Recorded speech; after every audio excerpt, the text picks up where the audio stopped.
So ഇത്തവണ outfit from scratch ചെയ്യണമെന്നുണ്ടായിരുന്നു, അതെനിക്ക് തന്നെ സ്റ്റിച്ച് ചെയ്യണമെന്നുണ്ടായിരുന്നു.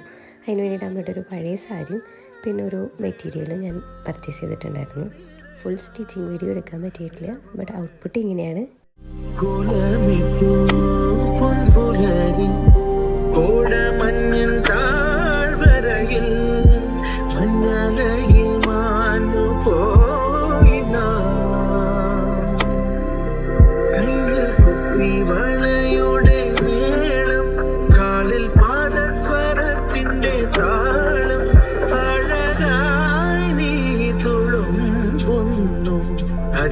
ഹൃദയം കുളിരുന്നു വെച്ച നാൾ മുതൽ തോന്നി എന്റെ സ്വന്തമായി ആശ കൊണ്ട് കൂടുകൂട്ടി നാം ഇഷ്ടം കൂടി എന്നും